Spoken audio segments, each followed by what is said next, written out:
திட்டனர். இதனால் பலவீனமான நிலை வலுவாக தோன்றியது. மற்றவர்கள் புனித நூல்களில் தேர்ச்சி பெற்றவர்கள் இனிமையான உரையாடலில் ஈடுபட்டனர். நாரதர் உயர்ந்த முகங்களின் கடனை பார்த்தபோது அவரது இதயம் மகிழ்ச்சியுடனும் நன்றியுடனும் பெருகியது. இந்த மகத்தான தியாகத்திலிருந்து பிறந்த யுதிஷ்டிரரின் செழிப்பை அவர் பார்த்தார். மேலும் அவரது கண்கள் மகிழ்ச்சியால் பிரகாசித்தன. ஆனால் அவர் ஆழமாக பார்த்தபோது அவருக்குள் ஒரு பிரமிப்பு உணர்வு நிலைத்திருந்தது. ஏனெனில் அந்த பரந்த கூட்டத்தில் நாரத ஒரு சுத்தரா அல்லது சபதம் இல்லாத ஒருவரை கூட பார்க்கவில்லை. கடவுள்களே, மரண சாம்ராஜ்யத்தின் மீது இறந்தது போல் இருந்தது. இந்த அற்புதமான காட்சியை ரிஷி நினைத்து பார்த்தபோது பிரமாதான் அவரிடம் கிசுகிசுத்த பண்டைய கதைகளின் நினைவுகள் அவரது மனதில் இருந்தன. நீண்ட காலத்திற்கு முன்பு பேசப்பட்ட வார்த்தைகளை அவர் நினைவு கொண்டார். நீங்கள் பூமியில் பிறந்து ஒருவருக்கொருவர் கொல்லுங்கள், பின்னர் சொர்க்கத்திற்கு திரும்புங்கள். நாராயணன் உன்னதமான இறைவன் கிருஷ்ணர் ஒரு சத்திரிய இளவரசராக மனிதர்களிடையே பிறந்தார் என்பதை நாரதர் அறிந்திருந்தார். தாமரை இருகள் போன்ற கண்களை கொண்ட இந்த தெய்வீக நபர் இணையற்ற வலிமையையும் கொண்டவர் என்று கூறப்படுகிறது. நாரதரின் எண்ணங்கள் இந்த கண்ணோட்டத்தில் வாழ்ந்தபோது ஒவ்வொருவரும் மிகுந்த வலிமை கொண்ட சத்திரியர்களின் பரந்த கூட்டத்தை பூமியிலிருந்து சுய படைப்பு எடுத்து செல்வரை அவர் கண்டார். முனிவரின் இதயம் இந்த மரண சாம்ராஜ்யத்திலிருந்து விரைவில் விடுப்பு எடுக்கும் உன்னதமான இறைவன் மீது மரியாதையுடன் பெருகியது. பிரமிப்பு மற்றும் பயத்தின் உணர்வுகளுடன் நாரதர் பிரமாண்டமான கூட்டத்தின் மத்தியில் அமர்ந்தார். கடவுள் பிராமணர்கள் மற்றும் முனிவர்களால் சூழப்பட்டார். அப்போதுதான் ஞானமுள்ள பேரனான பீஷ்மர் எழுந்து நின்று யுதிஷ்டிரனை நோக்கி கூறினார். ஓ பாரதனே, அவர் கூறினார், இந்த மன்னர்கள் ஒவ்வொருவருக்கும் அர்ச்ச வழங்கப்படட்டும். ஏனென்றால் அவர்கள் எங்களுடன் சிறிது காலம் தங்கியுள்ளனர். அவர்களுக்கு மரியாதை செலுத்துவோம், அவர்களின் இருப்பை மதிப்போம். யுதிஷ்டிரர் சம்மதத்துடன் தலையசைத்தார். பீஷ்மர் தொடர்ந்தார். இவற்றில் யாய் நீங்கள் முதன்மையானவர் என்று கருதுகிறீர்கள்? முதல் அர்த்தியாவை யாருக்கு வழங்க வேண்டும்? பீஷ்மரின் புத்திசாலித்தனமான கண்கள் அவருக்கு முன்னால் இருந்த கூட்டத்தை ஆராய்ந்தன. அவரது இதயம் அதன் ரகசியத்தை வெளிப்படுத்தியது. அனைத்து ஒளிரும் பொருட்களிலும் சூரியன் பிரகாசிக்கிறது போல கிருஷ்ணரும் நம் அனைவரிடமும் பிரகாசிக்கிறார். அவரது ஆற்றல், வலிமை மற்றும் வலிமை ஆகியவற்றின் விளைவாக என்று அவர் கூறினார். இந்த வார்த்தைகளால் பீஷ்மர் கூட்டத்தின் மத்தியில் அமைதியாக அமர்ந்திருந்த கிருஷ்ணரை சுட்டி காட்டினார். சகாதேவர் மிகுந்த பக்தியுடன் முதல் அர்க்கத்தை கிருஷ்ணருக்கு வழங்கினார். அதை விருந்தினர் இளவரசர் கருணையுடன் ஏற்றுக்கொண்டார். பேரவை மண்டபம் மன்னர் யுதிஷ்டிரருக்கும் செடியின் ஆட்சியாளரான சுபாலாவுக்கும் இடையிலான சூடான விவாதத்தால் நிரம்பி வழிந்தது. இரு தலைவர்களும் நேருக்கு நேர் நின்று வாக்குவாதத்தில் குரல் எழுப்பியதால் காற்று பதற்றத்தால் அடர்த்தியாக இருந்தது. மிகவும் அனுபவமுள்ள தூதலின் திறமையை கூட சோதிக்கும் தருணம் இது. ராஜாவாகிய யுதிஷ்டிரனின் கண்கள் கவலையில் மின்னி ஆசரமாக சுபாலனுக்கு பின்னால் ஓடி சமாசமான தொனியில் அவரை நோக்கி கூறினார். பூமியின் ஆண்டவரே என்ற அவரது வார்த்தையில் நேர்மையுடன் சொட்டுகின்றன. நீங்கள் பேசியது உங்களைப் போன்ற ஒருவராக மாறுவது அரிது. நமது மதிப்பிற்குரிய மூத்தவரான பீஷ்மரை நல்லொழுக்கம் என்றால் என்ன என்று அவருக்கு தெரியாது என்று கூறுவதன் மூலம் அவமதிப்பது பாவம் மற்றும் கொடூரமானது. இந்த கண்டனத்தால் சிசுபாலாவின் முகம் இருந்தது. ஆனால் யுதிஷ்டிரர் தனது வார்த்தைகளை அழுத்தி ஒரு மென்மையான நீரோடை போல பாய்ந்தார். இதோ உன்னை விட வயதான இந்த பல மன்னர்கள் கிருஷ்ணருக்கு செய்யப்படும் வழிபாட்டை அனைவரும் ஏற்றுக்கொள்கிறார்கள். அவர்கள் செய்ததைப் போலவே பொறுமையுடன் அதை சகிப்பது உங்களுக்கு தகுதியானது. ஆனால் சிசுபாலா அவ்வளவு எளிதில் திசை திருப்பப்படுபவர் அல்ல. அவர் பீஷ்மரிடம் திரும்பினார். அவரது கண்கள் மொட்டுத்தனமாக இருந்தன. பிரபஞ்சத்தின் மூத்தவரான கிருஷ்ணருக்கு வழிபடுவதை அவர் அங்கீகரிக்கவில்லை என்று அவர் கூறினார். அவதூறுடன் அவரது குரல் சுற்றுகிறது. மென்மையான வார்த்தைகளுக்கோ சமாசத்திற்கோ தகுதியற்றது அல்ல. மரியாதைக்குரிய மூத்தவரான பீஷ்மர் தனது இருக்கையிலிருந்து எழுந்தார். அவரது இருப்பு கவனத்தை ஈர்த்தது. அவர் பேசத் தொடங்கியதும் அவரது கண்கள் ஆழ்ந்த ஞானத்துடன் பிரகாசித்தன. சத்திரிய இனத்தின் போர் வீரர்களின் தலைவர் என்று அவர் கூறினார். போரில் ஒரு சத்திரியரை முறியடித்து அவை தங்கள் அதிகாரத்தின் கீழ் கொண்டு வந்து அவரை விடுவித்து தோற்கடிக்கப்பட்டவரின் குருவாகிறார். அவர் இடைநிறுத்தம் செய்து கூட்டத்தை தொடர்ந்து ஆய்வு செய்தார். இந்த கூட்டத்தில் சகோதயத்தின் மகனின் சக்தியால் போரில் தோற்கடிக்கப்படாத மனிதர்களின் ஒரு ஆட்சியாளரை கூட நான் காணவில்லை. அவரது கண்கள் கிறிஸ்தரிடம் திரும்பின. அவரது சிம்மாசனத்தில் அமர்ந்திருந்தன. பீஷ்மரின் குரலில் மரியாதை இருந்தது. இங்கே தூய்மையான மகிமை கொண்ட இவர் நம்மால் மட்டுமல்ல, 3 உலகங்களாலும் வணங்கப்பட தகுதியானவர். கூட்டம் பீஷ்மரின் வார்த்தைகளால் மாற்றப்பட்டது. அவரது குரல் எதிர்க்க கிட்டத்தட்ட சாத்தியமற்றதாக தோன்றிய ஒரு தூண்டுதலின் மந்திரத்தை நெசவு செய்தது. இருப்பினும் சிசுபாலா அசையாமல் இருந்தார். அவரது முகம் ஒரு பிடிவாதமான முகமுடியில் அமைக்கப்பட்டது. பீஷ்மர் தொடர்ந்தார். அவரது பேச்சு ஒரு நதியைப் போல பாய்கிறது. நட்சத்திரர்களிடையே எண்ணற்ற போர் வீரர்கள் கிறிஸ்தரால் போரில் தோற்கடிக்கப்பட்டுள்ளனர். வரம்பற்ற முழு பிரபஞ்சமும் அவருக்குள் சிருஷ்டி இனத்தில் நிறுவப்பட்டுள்ளது. அவர் பேசுகையில் பீஷ்மரின் வார்த்தைகள் ஒரு பரந்த மற்றும் கம்பீரமான நிலப்பரப்பின் உருவங்களை உருவாக்கின. அது முடிவிலி வரை நீட்டப்பட்டது. அவரது குரல் புராணங்கள் மற்றும் பானைகளின் இழைகளை ஒன்றாக இணைத்தது. தெய்வத்திற்கு அஞ்சலி செலுத்துவதற்காக அரசர்களும் பிரபுக்களும் கூடியிருந்த பிரம்மாண்டமான தியாகத்தின் மத்தியில் ஒரு முக்கியமான பரிமாற்றம் நிகழ்ந்தது. வலிமையான போர்வீரரான பீஷ்மர் தனது வார்த்தையை முடித்து கொண்டார். மேலும் புத்திசாலித்தனமான மற்றும் நியாயமான மன்னரான சலதேவ சபையில் உரையாற்ற முன் வந்தார். ஒப்பிட முடியாத கிறிஸ்தரை பற்றி பேசும்போது அவரது கண்கள் பக்தியால் பிரகாசித்தன. இயேசுவின் கொலையாளி அளவிட முடியாத ஆற்றலின் உருவகம் கிறிஸ்தரின் வழிபாட்டில் தனது அசைக்க முடியாத அர்ப்பணிப்பின் அடையாளமாக சகதேவர் ஒரு மென்மையான ஆனால் உறுதியான சைகையுடன் தனது பாதத்தை தரையில் வைத்தார். இந்த மரியாதையை கேள்வி கேட்க துணிந்த எந்த மன்னரையும் வெசும்படி அவர் அழைத்ததால் காற்று எதிர்பார்ப்புடன் கனமாக இருந்தது. ஆனால் வலிமையான மன்னர்கள் பெருமையாகவும் புத்திசாலியாகவும் இருந்தபோதிலும் அமைதியாக இருந்தனர். அவர்களின் முகங்கள் ஒரு காலத்தில் நம்பிக்கையுடன் பிரகாசித்தன.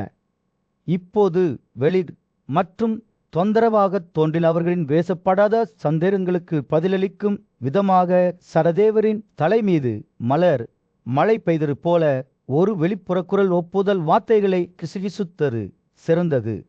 சிறந்தது கூட்டம் பார்வையாளர்களில் கிசுகிசுக்களாலும் முணுமுணுப்புகளாலும் நிரம்பி வழிந்தது. கருப்பு மான் தோலை அணிந்த முனிவர் நாரதர் தனது ஞானத்தை வழங்க முன் வந்தார். பண்டைய அறிவால் ஒளிரும் அவரது கண்கள் கிறிஸ்தரை வணங்க மறுத்தவர்களை இறந்தவர்களாக கருத வேண்டும் என்று அறிவித்து கடந்த காலத்தை பற்றி பேசினார். இருப்பினும் அவர்கள் மூச்சு திணறலாம். ஒரு பிராமணனுக்கும் ஒரு சத்திரியனுக்கும் இடையிலான வேறுபாட்டை அறிந்த சகாதேவர் மரியாதைக்குரியவர்களை கரவிக்கும் வகையில் விழாவை முடித்தார். ஆனால் கிறிஸ்தர் முதல் வழிபாட்டை பெற்றவுடன் சேடியைச் சேர்ந்த கடுமையான போர் வீரரான சுபாலா தனது நெருப்பு வார்த்தைகளால் சபையை எழுப்பினார். அவரது கண்கள் செம்பு எரிகளைப் போல எரிந்தன. மன்னர்களை கேலி செய்தார். இப்போது தங்கள் தலைவர் இல்லை என்று அவர்கள் என்ன நினைக்கிறார்கள் என்று கேட்டார். செடியின் காளையான சிசுபாலா மற்ற மன்னர்களுடன் சதி செய்யத் தொடங்கினார். போயில் வீழ்ச்சிகளுக்கும் பாண்டவர்களுக்கும் எதிராக நிற்கும்படி அவர்களை வற்புறுத்தினார். தியாகத்தை முடிப்பதை எவ்வாறு தடுப்பது என்று அவர்கள் விவாதித்த போது சபையின் முகங்கள் வெளியேறின. அவர்களின் கோபமும் தன்னம்பிக்கையும் பிடித்தது. மேலும் இறுதி தியாக சடங்கு செய்வதையும் கிறிஸ்தரை வணங்குவதையும் தடுப்பதாக அவர்கள் சபரம் செய்தன. மன்னர்களுக்குள் ஏற்பட்ட கொந்தளிப்பை உணர்ந்த கிறிஸ்தர் அவர்கள் ஒரு பேரழிவுகரமான மோதலுக்கு தயாராகி கொண்டிருப்பதை புரிந்து கொண்டார். அரசர்களின் பரந்த கடல் அதன் படைகளின் அலைகளுடன் விருஷிகள் மற்றும் பாண்டவர்கள் மீது பேரழிவுகரமான கோபத்தை கட்டவிழ்த்து விடவிருந்தது. கூட்டத்தின் கோபம் தீவிரமடைந்த போது அவரின் நண்பர்கள் அவர்களை அமைதிப்படுத்த முயன்றனர். ஆனால் அது பயனற்றதாக தோன்றியது. தங்களிடையிலிருந்து விரட்டியடிக்கப்பட்ட கதிக்கும் சிங்கங்களைப் போல அவர்களின் முகங்கள் சரிப்புத்தன்மையற்ற கொடூரத்தால் பிரகாசித்த சத்தியத்தின் தருணம் வந்துவிட்டது. தியாகத்தின் தலைவிதி சமநிலையில் தொங்கிக் கொண்டிருந்தது. கிறிஸ்தர் புயலின் மையத்தில் நின்றார். அவரது இருப்பு கூட்டமான புயலின் மத்தியில் அமைதியின் கலங்கரை விளக்கமாக இருந்தது. அனைவரின் மனதிலும் கேள்வி இருந்தது.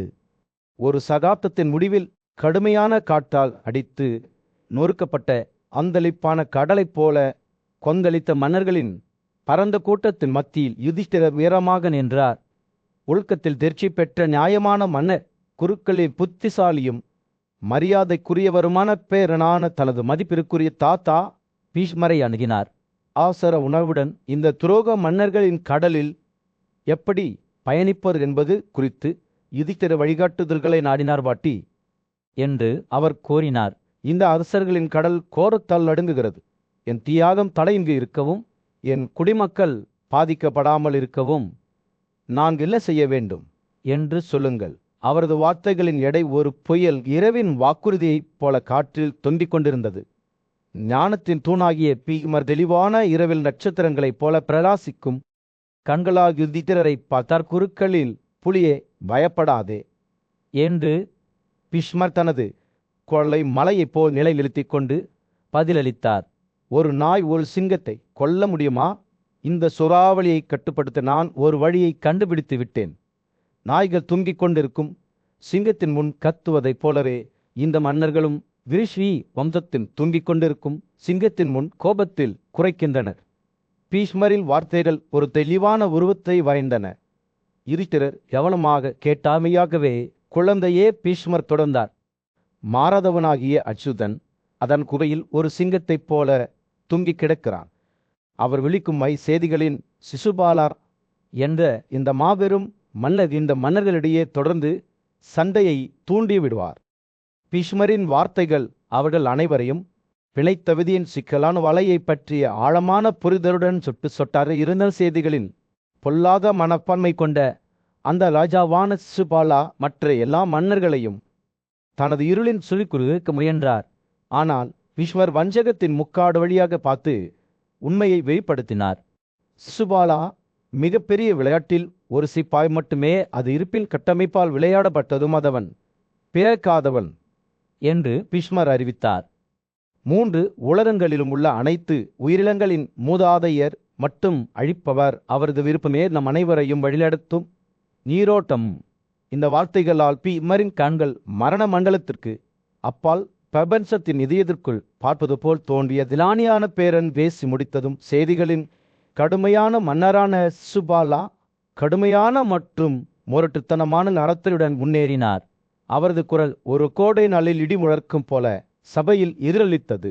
பீஷ்மரின் வார்த்தைகளுக்கு சவால் விடுத்தது மற்றும் மேலும் பேச தைரியப்படுத்தியது. பேரரசின் அடித்தளத்தை அசைக்கும் ஒரு மோதலுக்கு மேடை அமைக்கப்பட்டது. சூரியன் சபை மைதானத்தின் மீது ஏறக்குறைய உதயமாகவில்லை. அப்போது தனது ஆணவம் மற்றும் அறியாமைக்கு பெயர் பெற்ற சிசுபாலா குரு குலத்தின் மரியாதைக்குரிய மூத்தவரால் பீஷ்மருக்கு முன்னால் நின்றார். அவர் முகத்தில் ஒரு ஏளனத்துடன் பீஷ்மரை கேலி செய்ய தொடங்கினார். உங்கள் இனத்தின் வயதான மற்றும் அபலமற்ற மோசமானவர், இந்த எண்ணற்ற பொய்யான பயங்கரங்களால் இந்த மன்னர்கள் அனைவரையும் பயமுறுத்துவதில் நீங்கள் வெட்கப்படவில்லையா? சிசுபாலாவின் அவமதிப்புகளால் ஆச்சரியப்படாத பீஷ்மர் குருக்கள் தொடர்ந்து பேசும்போது அமைதியாக கேட்டார். நீ குருக்களில் முதன்மையானவன். 3வது நிலையில் பிரம்மச்சரியம் உன்னைப் போலவே வாழ்கிறாய். நீ இவ்வளவு பரந்த ஒழுக்க நெறி கொண்ட ஆலோசனை வழங்குவது உனக்கு பொருத்தமானது. பீஷ்மர் ஒரு நயவஞ்சகன், நல்லொழுக்கத்தை பசங்கித்தவர், ஆனால் அது இல்லாத வாழ்க்கையை வாழ்ந்தவர் என்று அவர் குற்றம் சாட்டிய போது சிசுபாலாவின் வார்த்தைகள் விஷத்தால் வழிந்தன. பின்னர் சிசுபாலா தனது கவனத்தை பீஷ்மரின் புகழை பெற்ற இளவரசரான கிருசரிடம் திருப்பினார். நீயும் ஆணவம் கொண்டவனாகவும் அறிவற்றவனாகவும் கேசவனை புகழ்வதில் ஆர்வமுள்ளவனாகவும் இருக்கிறாய். ஏன் இந்த உமது நாக்கு 100 பகுதிகளாக பிரிக்கப்படவில்லை என்று அவரை ஏளனம் செய்தார். கிருஷ்ணர் மீதான குருட்டு பத்திக்காக பீஷ்மரை சிசுபாலா கேலி செய்தார். சிறிய புத்திசாலித்தனம் கொண்ட ஆண்களும் கூட இளவரசருக்கு எதிரான குற்றச்சாட்டுகளை உரையாற்ற முடியும் என்று கூறினார். சிசுபாலா தொடர்ந்து பேசும்போது பீஷ்மர் பொறுமையாக கேட்டுக்கொண்டிருந்தார். அவரது வார்த்தைகள் மேலும் மேலும் கசப்பானதாகவும் கிண்டலாகவும் மாறின. கிருஷ்ணர் தனது குழந்தை பருவத்தில் கழுகு ஒன்றை கொண்டிருந்தால் அதில் குறிப்பிடத்தக்கது என்ன என்று அவர் கேலி செய்தார். அல்லது அவரது மற்றொரு சாதனையில் ஒபீஸ்மரே அஸ்வாவையும் விருசாவையும் படுகொலை செய்ததில் அவர்கள் இருவரும் போரில் திறமையற்றவர்கள். ஆனால் சிசுபாலாவின் தாக்குதல் கிறிஸ்தருக்கு மட்டுப்படுத்தப்படவில்லை. அவர் பீஷ்மரை குறிவைத்து அவர் ஒரு நயவஞ்சகன் என்று குற்றம் சாட்டினார். அவர் ஒழுக்கத்தை போதித்தார், ஆனால் அது இல்லாத வாழ்க்கையை வாழ்ந்தார். ஒபிஸ்மரே கோர் தன் மலையை ஒரு வாரம் ஆதரித்ததில் குறிப்பிடத்தக்கது என்ன, அதில் ஒரு ஆண்டில் போன்பது என்று அவர் நரைத்தார். ஒரு மலையின் உச்சியில் விளையாடும் போது இது ஒரு பெரிய அளவிலான உணவை சாப்பிட்டது என்று சிசுபாலா கூறினார். அவரது குரல் அவதூறால் சுட்டுகிறது. பீஷ்மர் சிசுபாலாவின் வார்த்தைகளை கேட்டார். அவரது வெளிப்பாடு படிக்க முடியாதது. ஆனால் பிந்தையவர் தொடர்ந்து பேசுகையில் பீஷ்மரின் பொறுமை குறையத் தொடங்கியது. சிசுபாலா தன்னை தாக்குவது மட்டுமல்லாமல் அவர் போதித்த ஒழுக்கத்தையும் கேள்வி கேட்கிறார் என்பதை அவர் அறிந்திருந்தார். இறுதியாக பீஷ்மனால் இதை தாங்க முடியவில்லை. ஓ பீஷ்மரே, உமது நடத்தை பழைய அன்னத்தை போன்றது என்று அவர் கூறினார். அவரது குரல் கோபத்தால் கடுங்கியது. ஒரு பண்டைய பழமொழியின் படி பழைய அன்னம் நல்லொழுக்கத்தை பிரசங்கித்த ஒரு நயவஞ்சனாக இருந்தது. ஆனால் அது இல்லாத வாழ்க்கையை வாழ்ந்தது. சபை மண்டபத்தில் சிசுபாலா அரசர்களின் கூட்டத்தின் முன் நின்றார். கிறிஸ்தரை பற்றி பேசும்போது அவமதிப்புடன் அவரது குரல் சொட்டு சொட்டாக இருந்தது. கிறிஸ்தருடன் சண்டையிட மறுத்த அந்த வலிமையான மன்னர் நசந்தா அவரை ஒரு அடிமை என்று அழைத்தார். அவர்கள் மிகப்பெரிய மரியாதைக்கு தகுதியானவர் என்று அவர் தொடங்கினார். அவரது வார்த்தைகள் விஷத்தால் நிரம்பியிருந்தன. மேலும் அனைத்து கண்களும் சிசுபாலாவை நோக்கி திரும்பியதால் அரை அமைதியானது. ஆனால் அவரது வார்த்தைகள் மட்டுமே கவனத்தை ஈர்த்தது அல்ல, அவர் பேசிய தொனியும் கூட. ஏனெனில் சிசுபாலாவின் குரல் ஒரு துருப்பிடித்த வாயில் போன்றது, காதுகளில் கடுமையானது. மேலும் அவரது முக்கியத்துவம் குறைவானது அல்ல. கிறிஸ்தர் ஒரு பிராமணனாக மாறுவேடமிட்டு ஒரு மொயற்ற வாயு வழியாக நுழைவதன் மூலம் தசந்தரின் வலிமையை கவனித்ததாக அவர் கூறினார். தசந்தா அவரது கால்களை கழுவ தண்ணீர் கொடுத்தபோது கிறிஸ்தர் தனது பிராமணாபூதை மறுத்தார். நல்லொழுக்கத்தை காட்டினார். கிறிஸ்தர் பீமன் மற்றும் அர்ஜுனனின் கைகளில் நசந்தார் இறந்ததை நினைவு கூர்ந்து கூட்டம் பரபரப்பாக இருந்தது. கிறிஸ்தர் உண்மையில் பிரபஞ்சத்தின் ஆண்டவராக இருந்தால் அவர் தன்னை ஒரு பிராமணராக கருதியிருக்க வேண்டும் என்று சிசுபாலா அவர்களின் செயல்களை பார்த்து ஏளனம் செய்தார். அறை மீண்டும் அமைதியானது. ஆடைகளில் சலசலப்பு மற்றும் கூட்டத்தின் மென்மையான முணுமுணுப்பு மட்டுமே. ஆனால் அனைவரும் அமைதியாக இருக்கவில்லை.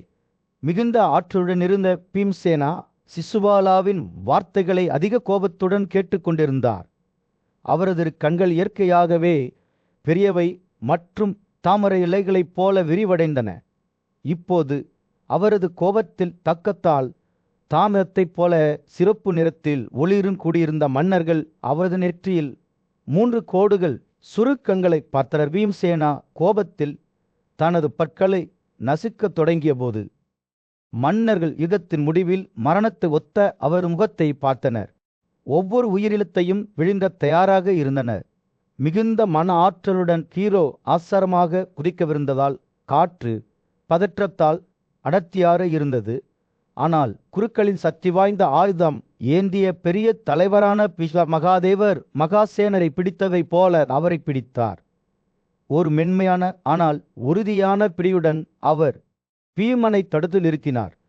மேலும் அவரது வார்த்தைகள் விரைவில் உக்கமான போர் வீரரின் கோபத்தை அமைதிப்படுத்தின.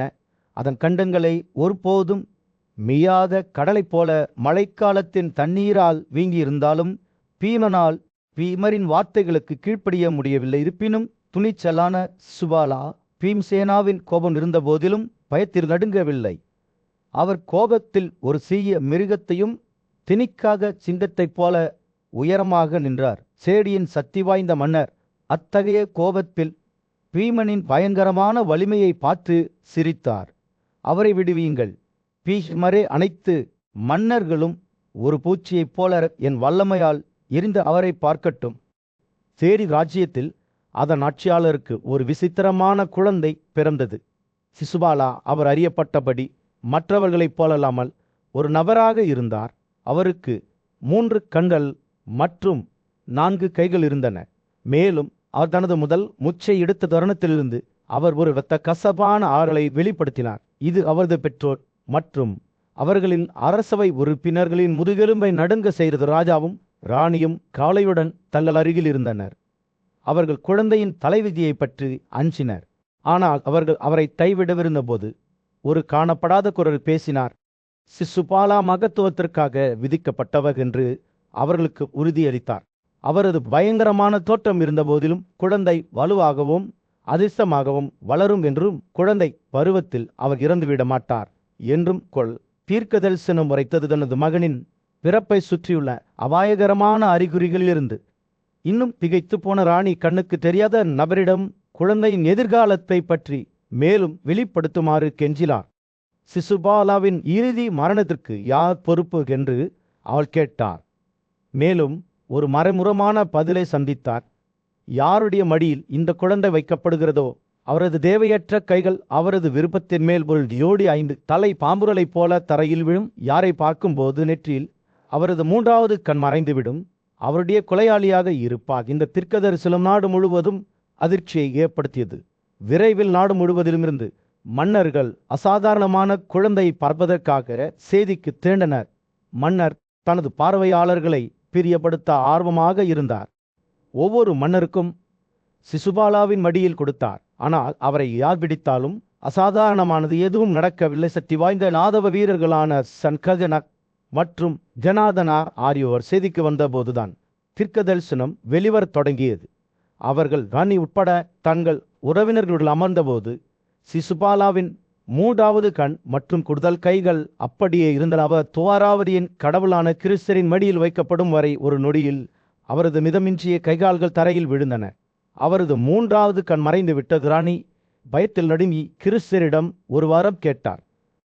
தனது மகனின் எதிர்கால மீறல்களை மன்னிக்குமாறு அவனிடம் கெஞ்சினாள். அவருடைய வேண்டுகோளால் தூண்டப்பட்ட கிறிஸ்தர் சிசுபாலாவின் குற்றங்கள் வரை மன்னிக்க ஒப்புக்கொண்டார். அவர் அவற்றை செய்யும் வரை அவர் கொல்லப்பட மாட்டார் என்ற நிபந்தனையின் பேரில் ராணி நிம்மதி அடைந்தார். ஆனால் ஒரு நாள் தனது மகனின் தீய செயல் வலிமையான பீமனை போருக்கு வரவழைக்கும் என்று அவருக்கு தெரியாது. பல ஆண்டுகளுக்கு பிறகு பீஸ்வர் இந்த கதையை பீமனிடம் விவரித்த போது சிசுபாலனின் தலைவிதி முத்திரையிடப்பட்டது என்பது தெளிவாகியது. கிறிஸ்டர் மன்னிப்பதாக வாக்குறுதி அளித்த போதிலும் பொல்லாத மன்னர் இறுதியில் தனது சொந்த வீழ்ச்சியை பெறுவார். அது யாதவர்களின் சேவையில் ஒரு வலிமையான போர்வீரனாக நின்ற பீமனை தவிர வேறு யாருடைய கைகளிலும் இருக்காது. போர்க்களத்தின் பரந்த நிலப்பரப்பின் மீது சூரியன் அஸ்தமித்து குடியிருந்த மன்னர்கள் மீது ஒரு பொன்னான பிரகாசத்தை செலுத்தியது. குருக்களின் மரியாதைக்குரிய பெரிய தலைவரான பீஷ்வர் உயரமாக நின்றார். செய்தி ஆட்சியாளரை உரையாற்றும் போது அவரது கண்கள் ஞானத்தால் ஒளிருமே.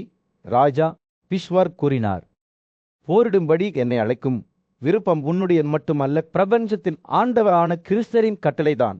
நீங்கள் பார்க்கிறீர்கள், நான் ஒரு சாதாரண போர்வீரன் அல்ல. ஏனென்றால் எனக்கு எந்த சீரழிவும் தெரியாத வலிமை உள்ளது. இருப்பினும் நான் ஒரு சாதாரண சிப்பாய் போல என்னை அடைக்க நீங்கள் தைரியம் காட்டுகிறீர்கள். செடியின் ஆட்சியாளர் கோபத்தில் சிவந்து போய், நமது எதிரிகள் கிறிஸ்தரின் வல்லமையை கொண்டிருக்கட்டும், மற்றவர்களை புகழ்வதில் உங்கள் மனம் மகிழ்ச்சி அடைகிறது என்றால் அவர் பிறந்தவுடனேயே இந்த பூமியை பறித்த வாலிகாவில் ஆட்சியாளரான தராதாவை புகழுங்கள். தசந்தாவை தோற்கடித்து இரையை விழிலும் சிங்கத்தைப் போல அவை கீழ்த்த வலிமையான போர்வீரரான கலனை புகழுங்கள் என்று பதிலளித்தார். மன்னரின் வார்த்தைகளை பீஷ்மர் பொறுமையாக கேட்டுக்கொண்டார். அவரது வெளிப்பாடு மாறாமல் இருந்தது. ஆனால் செடியில் ஆட்சியாளர் மற்ற மன்னர்களைப் பற்றி தொடர்ந்து பெருமை பேசிக் கொண்டிருந்த போது பீஷ்மரின் பொறுமை குறைந்து விட்டது. ஆனால் பாராட்டப்பட வேண்டிய வலிமையான போர்வீரர்களான துரோணர் மற்றும் அஸ்வத்தமான் ஆகியோரை நீங்கள் ஏன் பாராட்டவில்லை? அல்லது பூமியெங்கும் இல்லாத வலிமைமிக்க ஆயுதமேந்திய அரசர்களின் மன்னனான துரியோதனன் என்று பீஷ்மர் கிண்டல் குரலில் கேட்டார். இல்லை, அதற்கு பதிலாக நீங்கள் கன்சனின் மாடு மேய்ப்பவர் மகனான கிறிஸ்தரை வணங்க பகுதியான தெய்வீக நபரைப் போல பாடுகிறீர்கள். செடியின் வார்த்தைகளின் ஆட்சியாளர் பீஷ்மர் இந்த மன்னர்களின் விருப்பப்படி வாழ்கிறார் என்றும் சிங்கத்தின் வாயிலிருந்து உணவை எடுக்கும் பறவையைப் போல பேசுகிறார் என்றும் குற்றம் சாட்டினார். ஆனால் பீஷ்மர் உறுதியாக நின்றார். அவரது கண்கள் முரட்டுத்தனமாக ஒளிரும். மெய்யாகவே நான் அவர்களின் மகிழ்ச்சியில் உயிருடன் இருக்கிறேன் என்று அவர் கூறினார். ஆனால் நான் அவற்றை ஒரு வைக்கோலுக்கு கூட சமமாக கருதவில்லை. நீங்கள் விரைவாக இறக்க விரும்பினால் பிஸ்தஸ் மற்றும் கதையை வைத்திருக்கும் கோவிந்தாவை போருக்கு அடைக்கவும், விரைவாக அழிக்க விரும்புபவர் அனைவரில் ஆண்டவனாகிய மாரவாவை எதிர்கொள்ளட்டும். கூடியிருந்த மன்னர்கள் கோபம் மற்றும் ஆத்திரத்தின் இரைச்சலில் வெடித்தனர். அவர்களின் வார்த்தைகள் பீஷ்மரை கத்தியைப் போல வெட்டுகின்றன. ஆனால் அவர் உயரமாக நின்றார். விமர்சன புயலை எதிர்கொள்ளும்போது அவரது குரல் அசைக்கவில்லை. சூரியன் அடிவானத்திற்கு கீழே மூழ்கி போர்க்களத்தை இருளில் மூழ்கடித்த போது பீஷ்மரின் வார்த்தைகள் காற்றில் தொங்கிக் கொண்டு இருந்தன. அவரை எதிர்க்க துணிந்த அனைவருக்கும் இது ஒரு சவாலாக இருந்தது. குருக்களின் பெரிய ஐயர் பேசியிருந்தார். மேலும் அவரது வார்த்தைகள் வரவிருக்கும் காலங்களுக்கு நினைவு கூறப்படும். ஒரு பிரமாண்டமான கூட்டத்தின் மத்தியில் தமகோசனின் மரணான வலிமைமிக்க அரசன் சிசுபாலா உயரமாக நின்றான். கண்கள் எதிரிகளால் ஈனன. அவர் நீண்ட காலமாக மதுவை கொண்ட கிறிஸ்தரின் எதிரியாக இருந்தார். இப்போது அவர் அவரை போரில் சவால் செய்ய வந்துவிட்டார். கிறிஸ்தனே, நான் உன்னுடன் சண்டையிடுவேன் என்று சிசுபாலா அறிவித்தார். நான் இன்று எல்லா பாண்டவர்களுடன் உன்னை தோற்கடிப்பேன். அவர்கள் உன்னை ஒரு ராஜாவாறு வணங்கினர். ஆனால் நீ ஒரு அடிமை மற்றும் ஒரு மோசமானவன். கூட்டம் அமைதியாக இருந்தது. கிறிஸ்தரின் பதிலுக்காக காத்திருந்தது. அமைதியாகவும் இருந்த கிறிஸ்தர் அங்கு இருந்த மன்னர்களிடம் மென்மையாக பேசினார். கிறிஸ்தர் விலகிவிட்டார் என்று நினைத்தபோது துவாரகரை எரித்து தனது தந்தையின் பலிக்காக ஒதுக்கப்பட்ட குதிரையை திருடி சவ்ரா நாட்டிற்கு செல்லும் வழியில் அக்ரூரனின் மனைவியை கூட அவமானப்படுத்தினார். இந்த மோசமானவர் எனக்கு எதிராக பல குற்றங்களை செய்துள்ளார் என்று கிறிஸ்தர் கூறினார். இப்போது நான் உங்கள் முன்னிலையில் அவை முடிவுக்கு கொண்டு வருவேன். கிறிஸ்தரின் வார்த்தைகளால் திடுக்கிட்ட மன்னர்கள் சிசுபாலின் செயல்களை கண்டிக்க தொடங்கினர். ஆனால் சிசுபாலா தடையின்றி சிரித்து தனது சொந்த பாதுகாப்பில் பேசினார். அவர் கிறிஸ்தரின் வலிமையை சோதிக்க மட்டுமே முயன்றதாகவும், மதுவை கொன்றவர் ஒரு ராஜாவாக வணங்கப்பட தகுதியற்றவர் என்றும் கூறினார். சிசுபாலார், நீங்கள் விரும்பினால் என்னை மன்னியுங்கள். ஆனால் கிறிஸ்தனே, நீங்கள் எனக்கு என்ன செய்ய முடியும்? கிறிஸ்தர் தனது மனதை ஆயத்தப்படுத்தி அசுரர்களின் பெருமையை தாழ்த்திய சக்தி வாய்ந்த சுதர்சன் சக்கரத்தை இணைத்தார். அவர் தனது கையில் பிடித்து கொண்டு சபையிடம் கூறினார், இந்த மனிதர் எனக்கு எதிராக 100 குற்றங்களை செய்துள்ளார். இப்போது அவரது எண்ணிக்கை நிரம்பியுள்ளது. நான் உங்கள் அனைவரின் முன்பும் அவரை கொல்வேன். அந்த வார்த்தைகளுடன் கிறிஸ்தர் தனது வட்டு சிசுபாலாவை நோக்கி எறிந்தார். அவரை கொடூரமான துல்லியத்துடன் தாக்கினார். சக்தி வாய்ந்த மன்னன் இடிமுழக்கத்தால் தாக்கப்பட்ட ஒரு குன்றைப் போல தரையில் விழுந்தான். அவரது உடல் சிதைந்து போனது. அதிலிருந்து கிறிஸ்தரை வணங்கும் ஒரு கடுமையான ஆற்றல் வெளிப்பட்டு அவரது உடலுக்குள் நுழைந்த கூட்டம் அச்சத்தில் மூச்சு திணறியது. ஏனென்றால் அவர்கள் இதற்கு முன்பு இது போன்ற எதையும் பார்த்ததில்லை. வானம் இருண்டது. இடிமுழக்கங்களுடன் மழை பொழிந்தது. அங்கிருந்த மன்னர்கள் அமைதியில் திகைத்தனர். சிலர் கோபத்தில் தங்கள் உள்ளங்கைகளை தேய்த்தனர். மற்றவர்கள் கோபத்தால் உதறுகளை கடித்தனர். ஆனால் குழப்பத்தின் மத்தியில் ஒரு விசித்திரமான அமைதி கிறிஸ்தரின் மீது நிலைத்தது. அவர் உயரமாக நின்றார். அவரது கண்கள் இரக்கத்தால் பிரகாசித்தன. அவர் உள்ளே நுழைந்த ஆற்றலை பார்த்தார். கூட்டம் மெதுவாக அதன் உணர்வுகளுக்கு திரும்பிய போது அவர்கள் ஒரு அதிசய காட்சியை கண்டனர். கிறிஸ்தர் இப்போது சுபாலாவின் சக்தியை கொண்டிருந்தார். சூரியனைப் போல தனது அனைத்து மதிமையிலும் பிரகாசித்தார். பெரிய முனிவர்களும் ராமணர்களும் கேசவனை புகழ்ந்தனர். அவர்களின் இதயங்கள் நிரம்பின. ராசூயா யாகம் முடிந்த பிறகு பாண்டவர்களுக்கு பெரும் அதிர்ஷ்டத்தை கொண்டு வந்த ஒரு முக்கியமான சந்தர்ப்பமான வியாசர் மரியாதைக்குரிய முனிவரும் யுதிஷ்டிரரின் தாத்தாவும் அரசவைக்கு வந்தார். மன்னர் தனது சகோதரர்களால் சூழப்பட்டு மரியாதைக்குரிய ரிஷிக்கு அஞ்சலி செலுத்த தனது இருக்கையிலிருந்து எழுந்து அவரது கால்களுக்கு தண்ணீர் மற்றும் தந்தத்தால் பொறிக்கப்பட்ட கம்பளத்தில் ஒரு இருக்கையை வழங்கினார். வசதியாக அமர்ந்திருந்த வியாசர் தனது முத்திரையான நேர்மையான குரலில் பேசத் தொடங்கினார். குந்தியின் மகனே, நீங்கள் நல்ல அதிர்ஷ்டத்தின் மூலம் உயர்ந்துள்ளீர்கள். ஏராதிபத்திய ஆட்சியை அடைந்தது கடினம் உங்கள் செழிப்பு அனைத்து கௌரவர்களுக்கும் வெற்றியை கொண்டு வந்துள்ளது. பின்னர் அவர் அவர்களின் விடுப்புடன் புறப்படுவதற்கான விருப்பத்தை வெளிப்படுத்தினார். இது யுதிஷ்டிரரால் வழங்கப்பட்டது. இருப்பினும் புறப்படுவதற்கு முன்பு வியாசர் ஒரு அரசிய செய்தியை பகிர்ந்து கொண்டார். அது வரவிருக்கும் நாட்களில் ராஜாவை தொந்தரவு செய்யும் மன்னர்களின் ராஜாவே என்று அவர் கூறினார். 13 ஆண்டுகளுக்கு அந்த அறிகுறிகள் அழிவில் முடிவடையும், பெரும் விளைவுகளை ஏற்படுத்தும், உங்களை ஒரே காரணமாக ஆக்குகிறது. பாருங்களே, உலகில் குடியிருக்கும் சத்திரியர்கள் பீமன் மற்றும் அர்ஜுனின் சக்தியால் அழிக்கப்படுவார்கள். நீங்கள் ஒரு கனவை பார்ப்பீர்கள். அங்கு திரிபுராவின் கொலையாளியான நீல நிற தோன்றியுள்ள பாவர் மனித மண்டை ஓட்டிலிருந்து கடுமையான மற்றும் பயங்கரமான பானங்களை குடிக்கிறார். இந்த வார்த்தைகளால் யுதிஷ்டிரர் குழப்பமடைந்தார். ஆனால் காலத்தின் செல்வாக்கை தாண்டி யாரும் உயர முடியாது என்று வியாசர் அவருக்கு உறுதியளித்தார். பின்னர் ஞானமுள்ள ரிஷி தனது சீடர்களுடன் ராஜாவிடம் விடைபெற்று கைலாஷ் மலையை நோக்கி புறப்பட்டார். வியாசர் சென்றவுடன் யுதிஷ்டிரர் கவலையுடனும் துக்கத்துடனும் மூழ்கிவிட்டார். அவர் ரிஷியின் வார்த்தைகளின் பின்னணியில் உள்ள அர்த்தத்தை சிந்திக்கத் தொடங்கினார். அவர்களின் சொந்த முயற்சிகளால் எதிர்காலத்தை தடுக்க ஏதேனும் வழி இருக்கிறதா என்று யோசித்தார். பின்னர் மன்னர் தனது எண்ணங்களை தனது சகோதரர்களுடன் பகிர்ந்து கொண்டார். அவர் ஒரு சபதம் செய்ததாக வெளிப்படுத்தினார். 13 ஆண்டுகளாக அவர் யாரிடமும் கடுமையான வார்த்தைகளை பேச மாட்டார். தனது உறவினர்களின் கட்டளையின் கீழ் வாழ்ந்து நல்லொழுக்கத்தை எடுத்து காட்டுகிறார். அதில் என்றென்றும் பகுத்தறிவின் குரலாக இருந்ததால் விரட்டிக்கு அடிபணியாமல் யுதிஷ்டிரரை எச்சரித்தார். இருப்பினும் ராஜாவின் தீர்மானம் உறுதியாக இருந்தது. மேலும் இந்த சபதம் தனது ராஜ்யத்திற்கு அமைதியையும் நல்லிணக்கத்தையும் கொண்டு வரும் என்று அவர் தனது சகோதரர்களை சமாதானப்படுத்தினார். ஒரு புதிய நோக்கத்துடன் பாண்டவர்கள் தங்கள் சகோதரரின் வாக்குறுதியை நிலைநிறுத்துவதாக உறுதியளித்தனர். மன்னர்கள் அரசவையிலிருந்து புறப்பட்ட போது யுதிஷ்டிரரும் அவரது சகோதரர்களும் மங்களகரமான சடங்குகளை செய்து தங்கள் அமைச்சர்களுடன் தங்கள் அரண்மனைக்குள் நுழைந்தனர். இதற்கிடையில் துரியோதனனும் சகுனியும் அடிவானத்தில் உருவாகும் புயலை அறியாமல் சட்டமன்றத்தில் தொடர்ந்து வசித்து வந்தனர். ராஜ்யத்தில் அடித்தளங்களை அசைத்து கௌரவர்களின் வீழ்ச்சிக்கு வழிவகுக்கும் ஒரு மாபெரும் போருக்கு களம் அமைக்கப்பட்டது. வியாசரின் தீர்க்க தரிசனம் பேசப்பட்டது. அதன் விளைவுகள் இப்போது தவிர்க்க முடியாதவையாக இருந்தன. பாண்டவர்களின் பிரமாண்டமான சபை இல்லத்தில் மிகுந்த பெருமையும் லட்சியமும் கொண்ட துரியோதனன் தனது எதிரிகளுக்கு மத்தியில் வசித்து வந்தார்.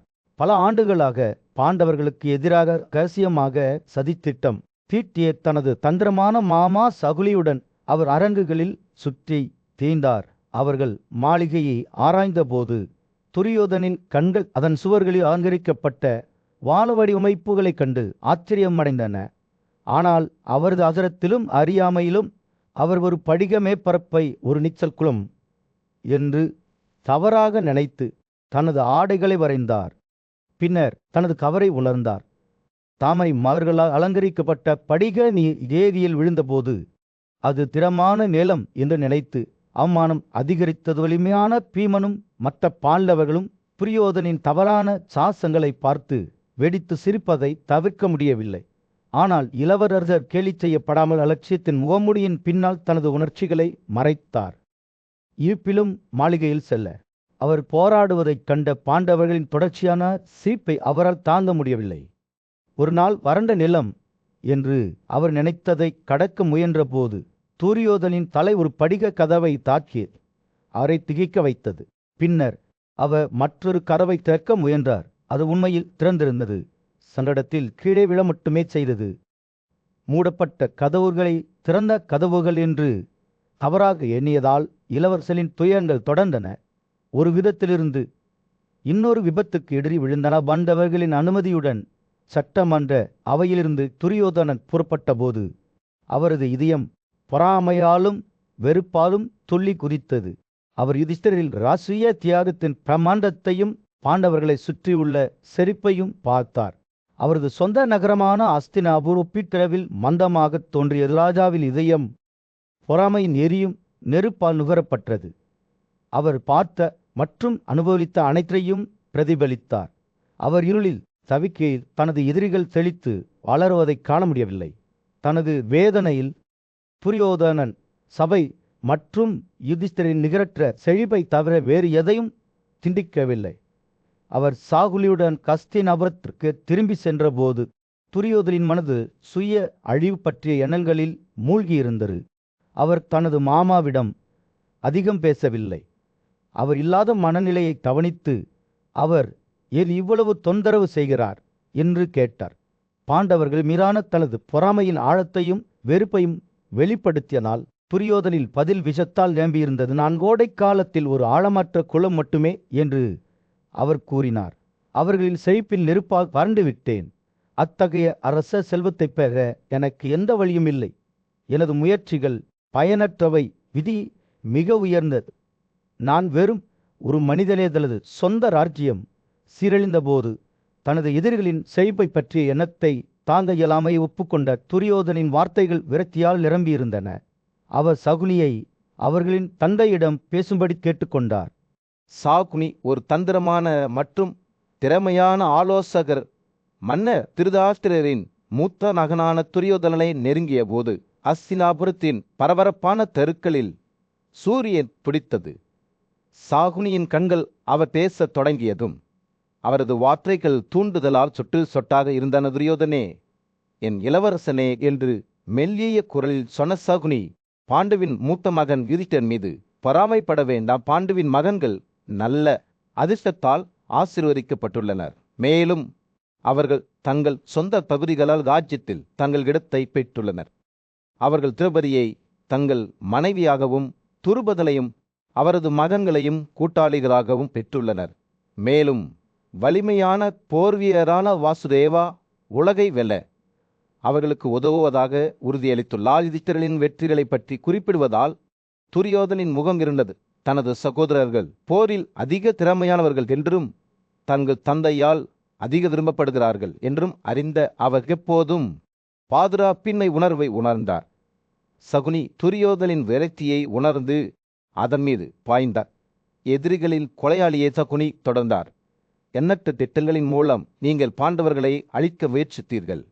ஆனால் அவர்கள் ஒவ்வொரு முறையும் வெறும் அதிர்ஷ்டத்தின் காரணமாக தப்பித்துவிட்டனர். இருப்பினும் உங்கள் கூட்டாளிகளையோ அல்லது பிற பெரிய வீரர்களையோ பணயம் வைக்காமல் யுதிஷ்டிரரை வெல்ல எனக்கு ஒரு வழி தெரியும். துரியோதனின் கண்கள் நம்பிக்கையால் பிரகாசித்தன. அவர் முன்னோக்கி சாய்ந்தபோது அவரது குரல் உற்சாகத்தால் நிரம்பியது. சகுனி, சொல்லுங்கள், அவரை தோற்கடிக்க எனக்கு ஏதேனும் வழி இருக்கிறதா என்று அவர் அவளுடன் கேட்டார். சகுனி புன்னகைத்தார். அவரது கண்களில் ஒரு தந்திரமான ஒளி. குந்தியின் மகனுக்கு பகடை விளையாடுவது பிடிக்கும். இருப்பினும் அவருக்கு நன்றாக விளையாட தெரியாது. நீங்கள் அவரை விளையாட சொன்னால் அவர் மறுக்க மாட்டார் என்று நான் நம்புகிறேன். மேலும் நான் சகுனி, பூமியில் மிகச்சிறந்த பகடை வீச்சாளர். கடவுளர்களால் கூட ஒப்பிட முடியாதவன். துரியோதனின் முகம் ஒரு திட்டத்தால் பிரகாசித்தது. அவர் உற்சாகமாக தலையசைத்தார். போல், சகுனி, இந்த யோசனையை என் தந்தை திருதராஷ்டிரரிடம் காட்டுங்கள். உங்கள் பகடை திறமை மூலம் அவரது ராஜ்யத்தையும் அவரது செழிப்பையும் எனக்கு வழங்குங்கள் என்று அவர் கூறினார். சகுனி தலை குனிந்து நின்றார்.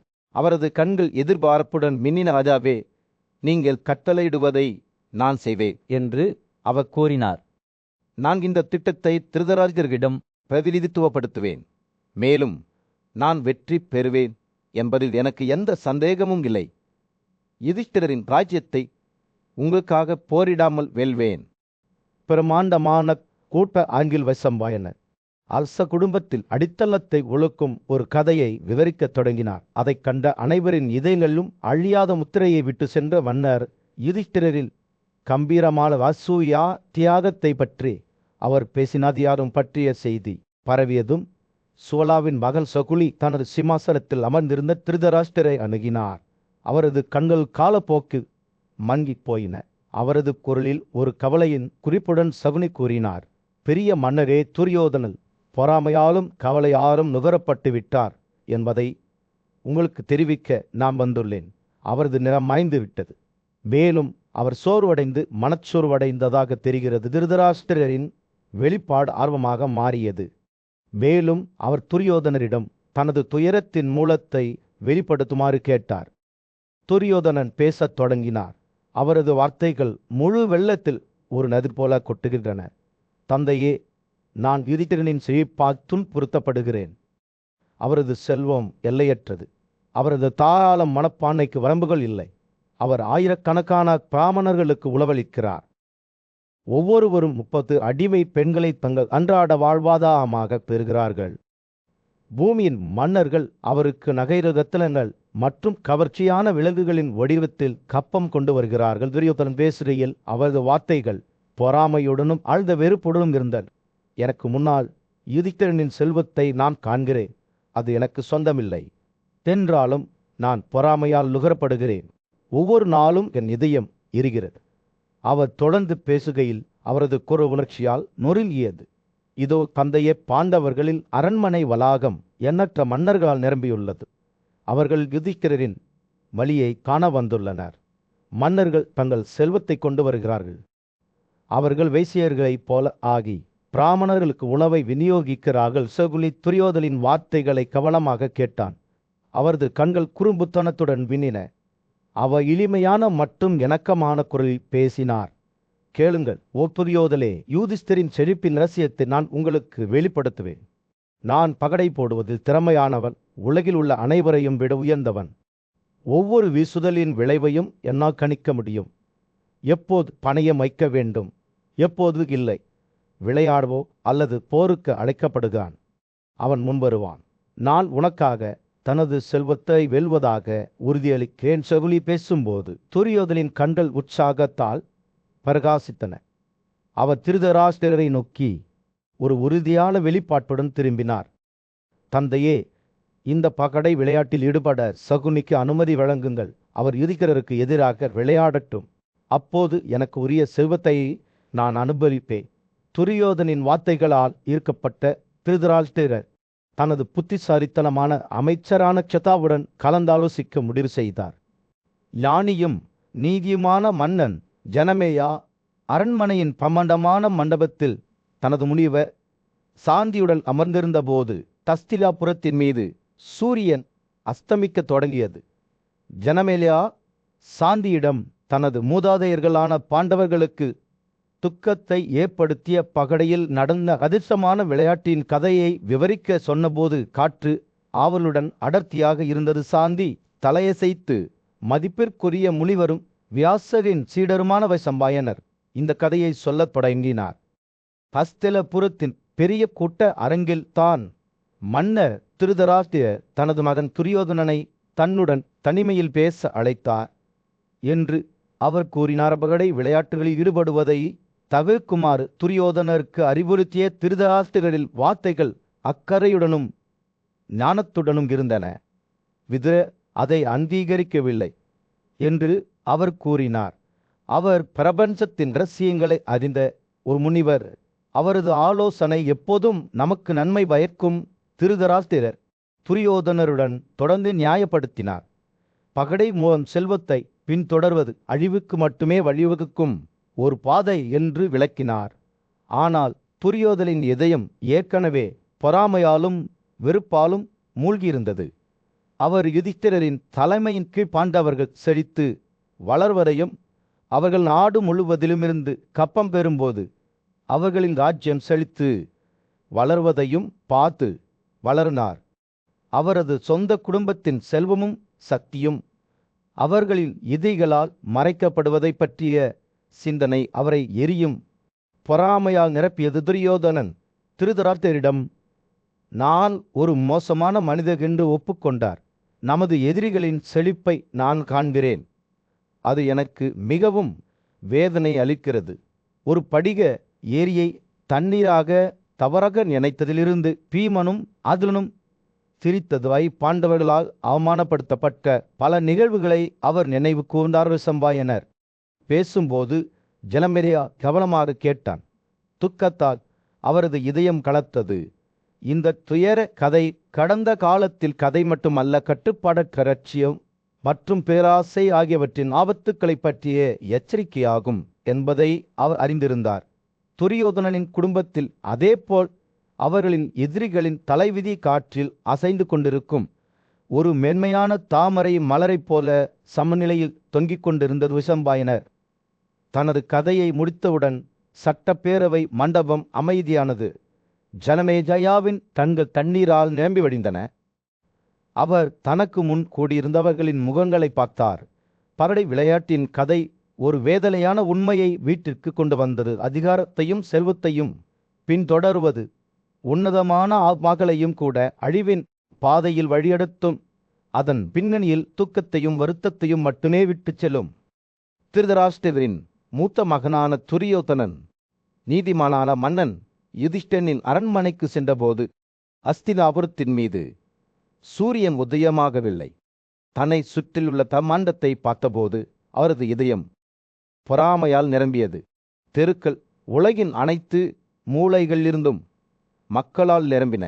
ஒவ்வொன்றும் புகழ்பெற்ற பாண்டவருக்கு பரிசுகளை வழங்கின. துரியோதனன் நேசலால வயல் வழியாக நடந்து செல்லும்போது ராஜாக்களும் ராணிகளும் பிராமணர்களும் சுத்ராக்களும் அனைவரும் யுதிஷ்டிரருக்கு மரியாதை செலுத்த கூடி வருவதைக் கண்டார். அவர்கள் தங்களுடன் ஏராளமான பொக்கிஷங்களை கொண்டு வந்திருந்தனர். மிகச்சிறந்த தரமான தோள்கள், மென்மையான அம்பளியால் செய்யப்பட்ட போர்வைகள் மற்றும் தங்க நூல்களால் செய்யப்பட்ட ஆடைகள். கம்போக மன்னர் 300 குதிரைகளை வழங்குவதைக் கண்ட துரியோதனின் கண்கள் விரிவடைந்தன. ஒவ்வொன்றும் வேகம் மற்றும் வலிமையில் அதிசயமாகும். ஆனால் அவரது கவனத்தை ஈர்த்தது விலங்குகள் மட்டுமல்ல, யுதிஷ்டிரனின் ராஜ்யத்திற்காக கால்நடைகளை வளர்க்கும் பணியில் ஈடுபடுத்தப்பட்ட பிராமணர்கள் பொறுமையாக வாசலில் வென்றனர். அவர்களின் தங்க கமண்டல்கள் தெளிவான வெண்ணையால் நிரப்பப்பட்டன. அவர்களும் பரிசுகளை கொண்டு வந்திருந்தனர். கர்பாசிக நாட்டிலிருந்து 100,000 கணக்கான சேவை செய்யும் பெண்கள், ஒவ்வொன்றும் அழகு மற்றும் நேர்த்தியின் பார்வை. துரியோதனன் அரண்மனை மைதானத்தில் தனது சுற்றுப்பயணத்தை தொடர்ந்தபோது தனக்கு முன்னால் மேலும் பல அதிசயங்கள் தோன்றுவதைக் கண்டார். வேயமர்கள், பராடாக்கள், துங்கக்கள் மற்றும் கிதாவாக்கள், தொலைதூர நாடுகளை சேர்ந்த அனைத்து பழங்குடியினரும் யுதிஷ்டிரருக்கு மரியாதை செலுத்தக்கூடினர். அவர்கள் ஆடுகள், கழுதைகள், ஒட்டகங்கள், காய்கறிகள், ஏன் போர்வைகள், நகைகள் மற்றும் அனைத்து வகையான ரத்தினங்களையும் கொண்டு வந்தனர். கூட்டத்தினரிடையே பரக்கியோதிஷாவின் துணிச்சலான ஆட்சியாளரான பாகதத்தாக இருந்தார். அவர் நுழைவாயிலில் மிகச்சிறந்த இனத்தை சேர்ந்த குதிரைகளை உள்ளடக்கி கணிசமான கப்பத்துடன் நின்றார். ஆனால் அவரும் நுழைய அனுமதி மறுக்கப்பட்டார். அவரது பரிசுகளை விட்டு செல்ல வேண்டிய கட்டாயம் ஏற்பட்டது. வைரங்கள் மற்றும் ரத்தினங்களால் அலங்கரிக்கப்பட்ட தந்த கைப்பிடிகள் கொண்டவால் அதிகமான அரசர்களும் ராணிகளும் வருவதை துரியோதனன் பார்த்தார். ஒவ்வொருவரும் தங்கள் தனித்துவமான பொக்கிஷங்களை தாங்கிக் கொண்டனர். வாலிகாவை சேர்ந்த மக்கள் 10,000 கழுதைகளை வழங்கினர். ஒரு நாளைக்கு 200 மைல் ஓட பயிற்சி பெற்றனர். கம்பளி அமைப்பு கொண்ட போர்வைகள், ராங்கு மான்களின் தோள்கள், சணல் தயாரிக்கப்பட்ட ஆடைகள் மற்றும் பூச்சிரலால் சுழற்றப்பட்ட நூல்களால் செய்யப்பட்ட ஆடைகளையும் கொண்டு வந்தனர். நாள் செல்ல செல்ல துரியோதனின் பொறாமை அதிகரித்தது. யுதிஷ்டிரர் உலகில் அனைத்து மூலைகளிலிருந்தும் கப்பம் பெறுவதை அவர் கண்டார். அதே நேரத்தில் அவருக்கு அரண்மனையை பற்றிய ஒரு பார்வை கூட மறுக்கப்பட்டது. சாகர்கள், துவாரர்கள், கங்கர்கள் மற்றும் ரோமக்கர்கள், தொலைதூர நாடுகளை சேர்ந்த பழங்குடியினங்கள் தனித்துவமான பரிசுகளுடன் வாயிலில் கூடினர்.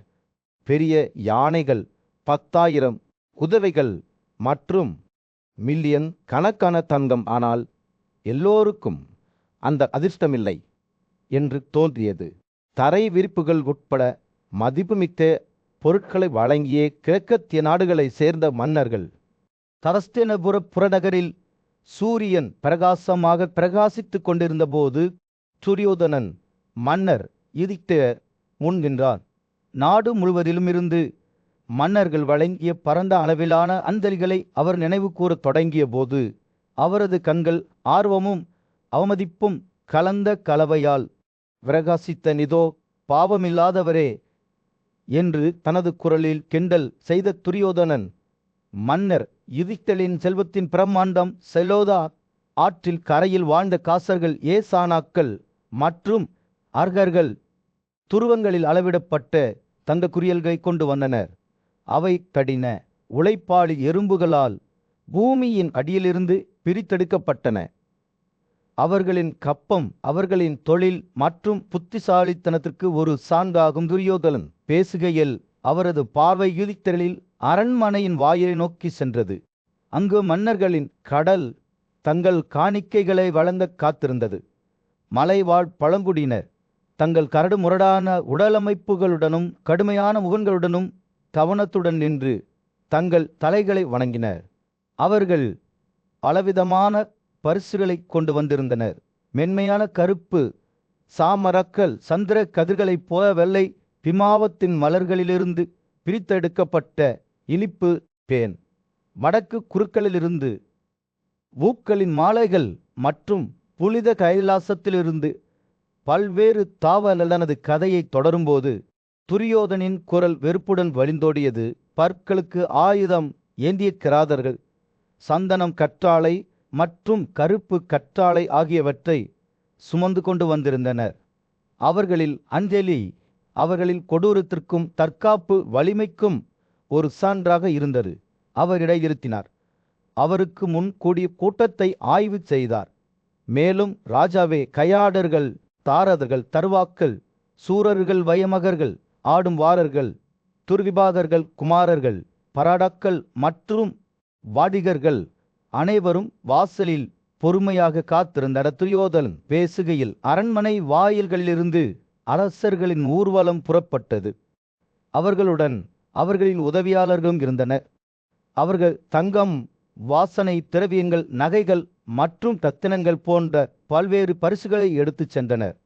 மன்னர்கள் தங்கள் அலங்காரத்தில் பிரகாசமாக இருந்தனர்.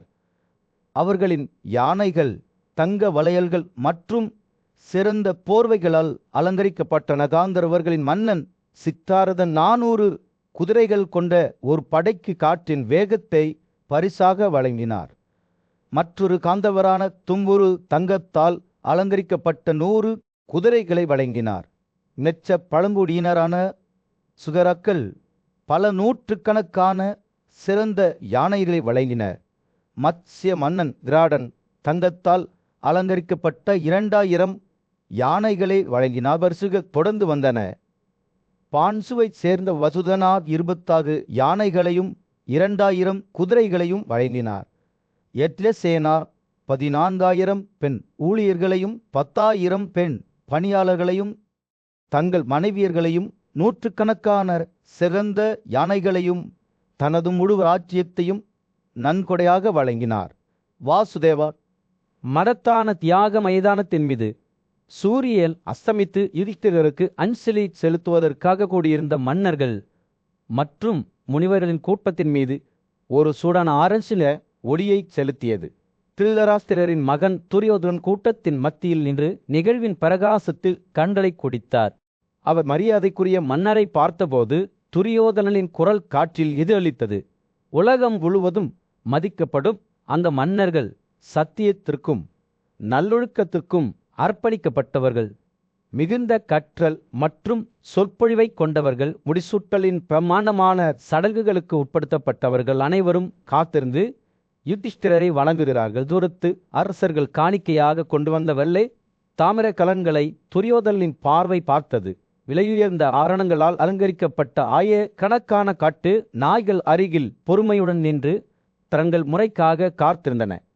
மலர்களின் இனிமையான வாசனையாலும் முனிவர்களின் மென்மையான முணுமுணுப்பாலும் காற்று நிரம்பியிருந்தது. சூரியன் அடிவானத்திற்கு கீழே மூழ்கிய போது யுதிஷ்டிரனின் குளியல் ஏற்பாடுகள் ஆர்வத்துடன் தொடங்கின.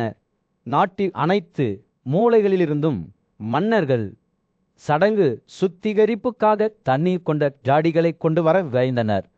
மன்னர் வாடிகா ஒரு தங்கத்தால் அலங்கரிக்கப்பட்ட ரதத்துடன் ஊர்வலத்தை வழிநடத்தினார். அதே நேரத்தில் சுதட்சினா 4 கம்போக குதிரைகளை வாகனத்துடன் இணைத்தார்.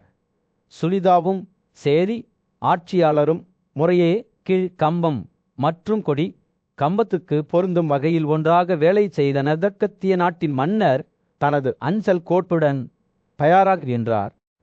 மகரத்தில் ஆட்சியாளர் யுதிஷ்டிரரின் தலையை மலர்களால் அலங்கரித்தார். வாசுதானார் ஒரு பண்டைய யாமையை வழங்கினார். அதன் தந்தங்கள் மண்களான ஒளியில் ஒளிரும். மத்ஸ்ய மன்னர் தங்கத்தால் மூடப்பட்ட ரதத்திற்கு பக்கவாட்டு பொருத்துதல்களை கொண்டு வந்தார்.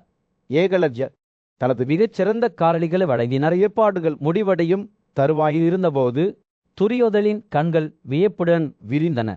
ராஜாவின் மீது தண்ணீர் தெளிக்கும் புனித சடங்கை செய்து வந்த நாரத தேவலா போன்றவர்கள் யுதிஷ்டிரருக்கு முன்னால் நிற்பதை அவர் பார்த்தார். பெரிய முனிவர்கள் மிகுந்த கவனத்துடன் அமர்ந்திருந்தனர். அவர்களின் முகங்கள் பக்தியால் பிரகாசித்துக் கொண்டிருந்த யுதிஷ்டிரனின் தலையை சூரியனில் இருந்து பாதுகாக்க சத்யகி ஒரு கொடையை உயர்த்தி வைத்த நாள் விழா உச்சக்கட்டத்தை எட்டியது. இதற்கிடையில் தனஞ்சயனும் பீமனும் ராஜாவின் தோல் பதலிடுவதில் மும்முரமாக இருந்தனர். அதே நேரத்தில் இரட்டையர்களான நகுலனும் சடதேவனும் தங்கள் கைகளில் சமாரர்களை பிடித்தனர்.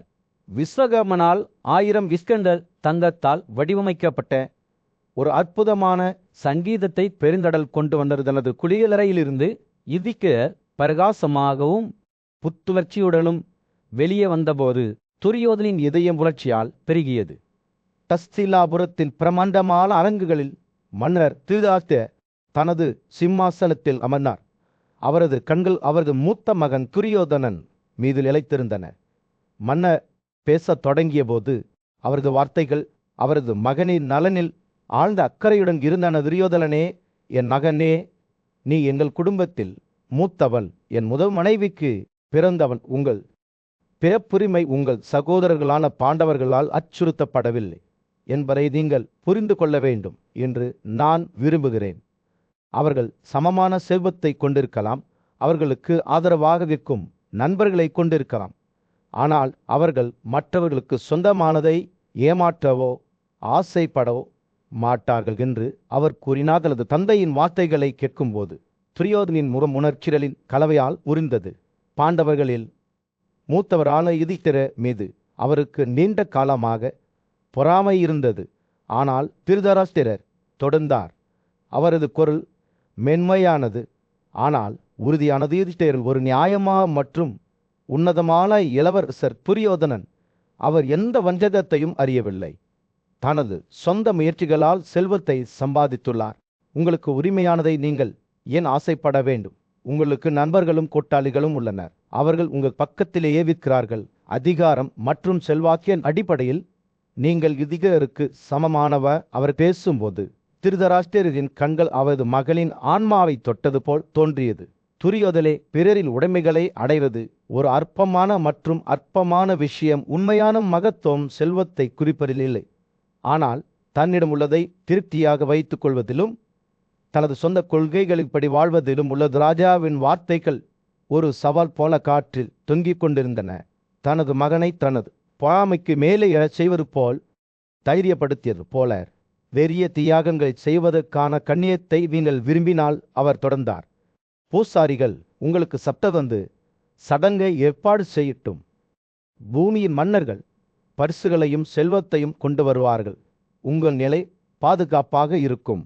ஆனால் திருதராஷ்டிரரின் வார்த்தைகள் ஒரு செல்வத்தை பற்றி மட்டுமல்ல, அவை ஒரு ஆழமான உண்மையை பேசின. மகிழ்ச்சியானது ஒருவரின் சொந்த வாழ்க்கையில் திருப்தி அடைவதிலும் ஒருவரின் சொந்த ஒழுங்கின் நடைமுறைகளில் ஈடுபடுவதிலும் உள்ளது என்பதை அவரது மகன் புரிந்து கொள்ள வேண்டும் என்று அவர் விரும்பினார். மற்றவர்களுக்கு சொந்தமானதை பெற ஒருபோதும் முயற்சி செய்யாதீர்கள் என்று அவர் அறிவுறுத்தினார். நீங்கள் சம்பாதித்ததை பாதுகாத்து கொள்ளுங்கள். உங்கள் சொந்த விவகாரங்களில் விடாமுயற்சியுடன் இருங்கள். இவை உண்மையான மகத்துவத்தின் அறிகுறிகளாகும். மன்னர் பேசி முடிக்கும் போது துரியோதனிடத்தில் ஒரு அமைதியில் நிலவியிருப்போல் தோன்றியது. அவர் தனது தந்தையை புதிய புரிதலுடன் பார்த்தார். அவரை முதல் முறையாக பார்த்தது போல் திருதராஷ்டிரரின் வார்த்தைகள் அவரது மகளின் மனதை மூடிமறைத்த பொறாமையை வெட்டியது. வாழ்க்கையில் உண்மையில் என்ன முக்கியம் என்பதை பற்றிய ஆழமான உண்மையை வெளிப்படுத்தியது. மன்னரின் இறுதி வார்த்தைகள் ஒரு ஆசீர்வாதம் போன்றது. சகோதரர்களுக்கிடையேயான புனிதமான பிணைப்புகளையும் குடும்பத்திற்குள் நல்லிணக்கத்தை பாதுகாப்பதன் முக்கியத்துவத்தையும் நினைவூட்டுவதாக இருந்தது. துரியோதனனே, உங்கள் சகோதரர்களே உங்கள் கரங்கள் என்று அவர் மென்மையாக கூறினார். ஹஸ்தினாபுர ராஜ்யத்தின் மீது சூரியன் அஸ்தமித்து பரபரப்பான தெருக்களில் ஒரு பொன்னான பிரகாசத்தைச் செலுத்தியது.